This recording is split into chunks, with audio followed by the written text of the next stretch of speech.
I know that we still live in the world that created the great ones, that Martin Luther King Jr. and Rosa Parks and all of these names that I study in my history books, that those people are in those books because they tried for something bigger than themselves.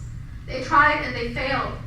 And they got up and they tried again and they carved out a dream that was bigger than any single one of us.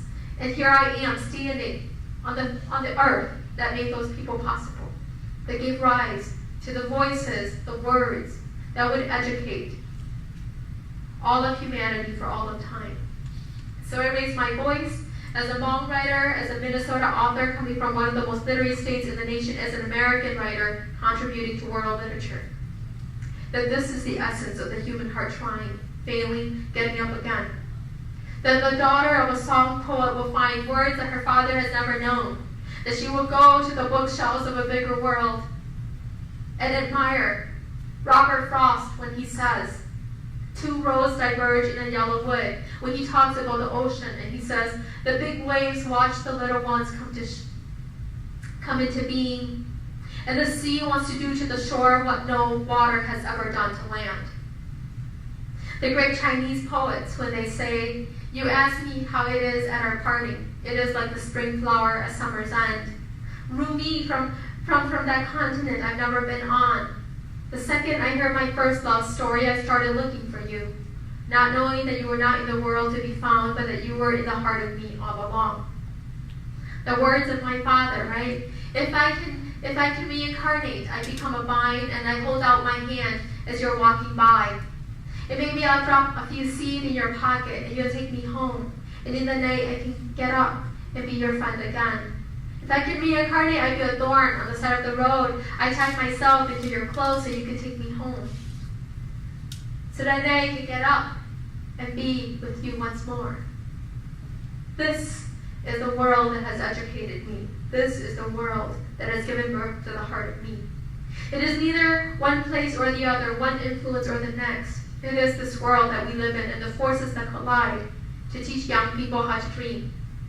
Because when we dream in the right direction, I believe that the dream never dies, that it always only gets bigger. How was I to know, how was any of my teachers to know that one day the story of my people would give me a voice? And that this voice would stand up in the places Hmong people have never been to speak to a bigger human story. Because the work that we all do, each and every single one of us, it is always bigger than who we are, or the people we belong to, or our genders. It is always for a bigger humanity. And if I can be a reminder of that, then I'm glad I'm here today. But I'm here for all of you. I welcome your questions, your comments, and I'll respond as best I know how. Thank you for having me.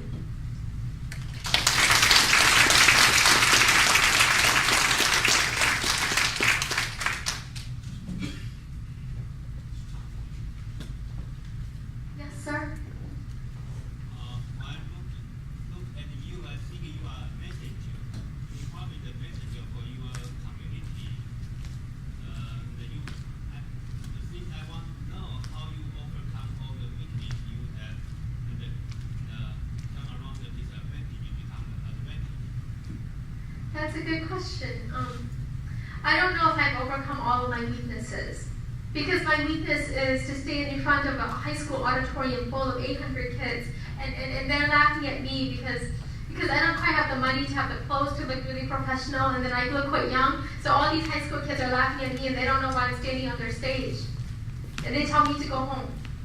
And my heart breaks. And I stand there and I fight and I say the softness of my voice cannot dictate the strength of the message that I would deliver. I say if you can hear me, know that I can hear you. If you can see me, know that I can see you. I'm putting my heart out there because I believe you can take care of it. I am continually made vulnerable by the strangers I meet, the people in the world that I encounter. But I don't know how to create a world with more hearts without putting my own on the line. So I stand there against my weaknesses, not because I've overcome them. I wish my voice was deeper. I wish I sounded like President Obama sometimes. But the reality is I can only be the best of who I am. That this is a valid enough gift. That one human being can give this to the other is already a tribute to the legacy that have made them possible. That's what gives me the power. But I'm incredibly imaginative. You know, when I was writing, there were so many days, because I was only 22, and the average age in the MFA program at Columbia was 29. And I was a scholarship kid. Every year, Columbia gives out 2 of their highest Dean's Fellowships to 2 people who they believe would change the trajectory of literature. And in the year that I went there, they gave me one. But I was studying with people who had already won the Pulitzer Prize. And I'd never been to New York, you know. I'd only saw it on Law and Order on TV. And so I was scared, and then I couldn't find the words. But you know, I go sit by moonlight, and I look around Columbia's campus in the dead of night, and I see the lights still on in the physics department or the law school. And I would tell the trembling part of me, somebody in the physics department is looking for the cure to cancer. Somebody in the law school is going to open up a human rights case, and we're never going to see the world the same way again. But they are working by electricity light. Here I sit by the light of a bigger moon. If the moon can pull the tides of the ocean, why can't it pull the words out of me? And so I write. And so I write. I'm not interested in banging my head against a wall. I look for the windows and I crack through them. I'm not a representative of my people's story. They are the voice in my throat. Long before I learned how to eat with a spoon, my mother's hands fed me. Before I owned a pillow, I slept in her arms. Before I was in a car, I saw the world from my father's shoulders. They are the gift I've been given. And it is to that history, the unwritten history, that I stand from. That's where I find the strength to do what I do. I haven't overcome my weaknesses. I'm confronted by them every day, and I'm reminded of how the human heart must cry. There are so many reasons for me to be good at what I do. Failure is nothing but one option, and a line of many. I'm not going to scale every wall that's going to be in my way, but sometimes I walk around it, sometimes I dig underneath it. That's how I think about the world, that's how I see life. And if I don't answer your question, you're going to have to redirect it a different way, so I can come at it from a different angle. Thank you. That's right there. You talk about your father and mother a lot. Where is your father and mother today? Where is my father and mother today? More questions. Oh, okay, I'll try to remember them all. Okay. Also, you talk about Hmong language. Most beautiful language I ever heard. How do you learn the Hmong language? And the third one is for the Hmong people, when they read your book, they publish, how do they feel? How do they respond? Especially your father. I'm going to answer your questions. I'm going to answer from the third, the second, to the first. Okay? Whenever my mom has a copy of my book, and she keeps on reading the same parts over and over again, and she cries. And one day, here, I'll read the part that she reads over and over again.